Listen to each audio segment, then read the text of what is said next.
Hey guys, it's Mary. This is just a quick before the episode news bulletin. Last week I promised I'd let you know how Marina's conference went.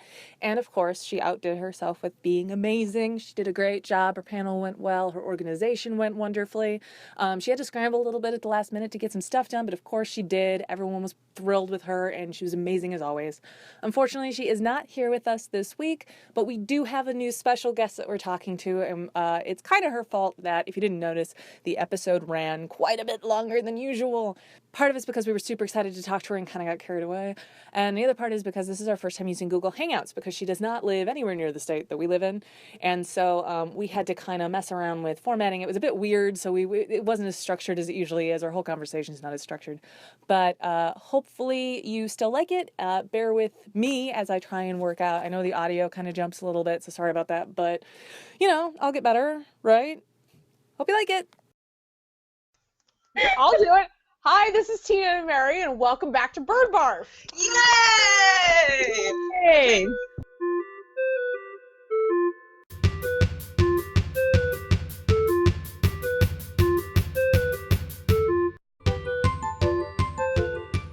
Full disclosure, that actually wasn't us. That was Jackie, who's going to be our special guest this week. And I know you guys got used to Marina, but she's in Ohio, and we're not. Well, I'm here, so we're going to talk about elementary. Yes, we are, because we've got Jackie. Jackie and I lived together for 4 years in college, and then Jackie, Tina, and I lived together for 2 years in college as well. Yes. Minus the semester. Minus the semester. So we all lived together, and if you are horrified by this podcast, you would really be horrified by those many, many years. But, yes, we're very happy we asked Jackie to come, because we're going to talk about elementary. The premiere! Woo! All right, so Tina and I have been watching Elementary from the beginning. Jackie, when did you start?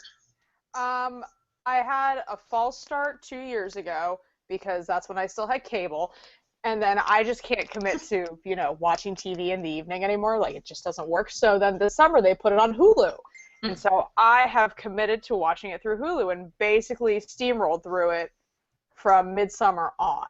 I am all caught up. Although I was expecting it to come back sooner, I didn't realize it had a delayed return. It worked out. Tina, what'd you think? So I was confused because I apparently missed something and didn't follow the case at all because I thought I was following the case really well and got to the end and I was like, wow, what I think is happening did not just happen, and was really confused. So then I had to go back and rewatch the scene that I clearly missed. Because I didn't know who the girls were that they had been talking about for half the episode. No, that's from, how long ago is that from? That's old. That's it was from last season. So, but it was kind of a quick thing. So I could see where, like, if you're distracted for a minute, it is like, wait, who are we investigating? Like, how's the connection? Because that was a bit unexpected, because it seemed like it was going to be more about that weird cold case he started with. Yeah, so we come in and Holmes has done his drugs, and now we aren't quite sure where he stands. I will say I found it very funny because Gregson stops by with groceries, right? Mm-hmm. Basically, that was a giant bag of peppers. I didn't. Wasn't there bread in there? I think there was bread, but like everything else were like 3 different colors of peppers. He seems like someone who would eat peppers raw, to be honest. But yeah, Gregson, I was happy he was in it immediately. I was happy Belle was in it. The whole thing with Holmes sort of trying to protect Watson from knowing that she's about to not have a job. And it's like super awkward, just like their super awkward hug. Oh my god, the hug was hilarious. I know.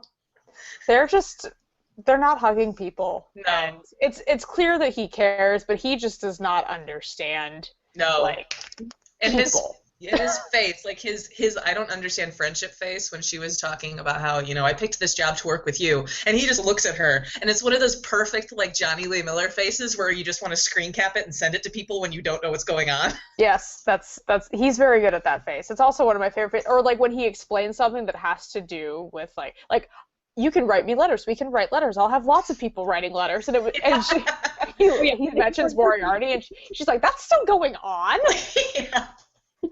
And yeah, because that's one of her, right? And then we can talk about all the women you won't have to write to. Exactly. She's perfect. And Alfredo's coming back, which is good. Yes. Is he still going to be his sponsor, though, or is that definitely over? Because, I mean, technically they had that whole, like, well, we're friends now. You're not going to be my sponsor anymore. But then the thing with the drug addict. Oh, yeah, I don't know. So I don't know. Probably not. Although, I'm just wondering how his dad showing up is going to mess with all that. Like, I don't know how much of a permanent fixture that character's going to be, but I hope that the guy that Watson went and threatened will be around, because I really enjoy Watson walking up to someone and going, "What's the hardest you've ever been hit?" That was a very satisfying moment. And if he does come back, he probably won't be careful, and she probably will hit him. And that will be really satisfying for me as an audience member. Yeah, I would appreciate that a lot. Oh, so I guess, okay, so jumping back to Holmes, I thought the mystery was fine. Yeah, it was a little bit, I mean, Tina, what did you think of it once you figured out what was happening? Yeah, I thought it was fine. I love Elementary, so I liked the episode, but I wasn't like squealing with delight like I typically do. I was, I guess, a little bit disappointed that I didn't have like that, I guess, reaction to it, but I didn't think there was anything wrong with it per se. I think it did feel like a bridge episode, like they knew that they left you on a big cliffhanger, and they're like, okay, well, we have to set something up for crazy shit to happen with Holmes' dad. To see what's going to happen with his father. Like, I think that'll be an interesting storyline for this season, or at least a few episodes. This season, they intend to explore the relationship with his father, and I don't know. I mean, you can explore lots of relationships without having the person around all that much. Yeah. So it could be like he's going to be around for like a couple episodes here, disappear, a couple episodes again, disappear. Because I mean, at least not. I mean, they have established that he's busy, so I think they've established the fact that he's not going to just be in every episode. But like, he won't be living in the brownstone. At least come to some kind of like conclusion. Oh, that'd be so weird if he did. Just keeping him Watson and Holmes. Yeah, all on a different floor. How long do we think they're going to go without working for the NYPD? I don't think it'll be that long. Nah. I mean, I have a feeling that his dad will be able to do something. Well, or it could be like off-book consulting. Yeah. And, I mean, because it's not like they don't have the private investigation practices that they both engage in. Yeah. Like, they take on private clients. So it could be.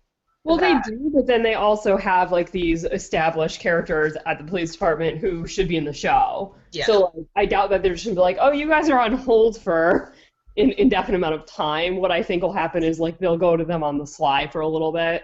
So kind of like the books. Because in the books, they don't ever go to the police station. The police come to them privately when they can't figure something out. Yeah. So it could very much be that. And that's kind of what they do in Sherlock. Like, I was just going to say that. Yeah. I thought it was interesting, like, when I started watching Elementary, since it's still pretty recent for me, that the fact that they have such a close relationship with the police, and it's not really antagonistic at all, to the point that they're only a step below being employed by them, is very different from what I remember when I was little and read Sherlock Holmes, versus also watching Sherlock and then having seen the first Robert Downey Jr. movie. Yeah. Which, you know, I don't necessarily count, but at the same time, it has that same idea of, we're not actually with the police, we don't really work with the police, they come to us when they need us. And there's that antagonistic kind of thing, yeah. Exactly. And that's one of the things I did like about Elementary, was that there wasn't. And I mean, granted, of course, it was never going to be smooth sailing when Holmes goes and takes strokes and beats someone up, but... Well, I also think it's like an instrumental part of them being on a network show that has 20 episodes per season over, because 24 actually. I counted. It's crazy how many episodes they have. Yeah. Because as a private investigator, they're not going to be investigating cases that are of interest to the broad American audience for 24 episodes. Yeah. If they want to keep people engaged, it needs to be murder and kidnapping and not like, oh, someone stole a little, like, Fluffy, my dog. Still, I liked the episode, and I'm excited about the new season. I want Watson to beat up people. I feel like she could. Mm. It's likely. Likely. We'll hope. All right. Well, anyway, so that was our Bird Barf. Thank you, Jackie, for joining us. Thanks for inviting me. It was lots of fun. Yay. Bye. See you next time. Brian shouting in the background. We have an unexpected guest in the... Brian shouting. All right. Okay, bye-bye. All right. Well, thank you for listening. Bye. Bye.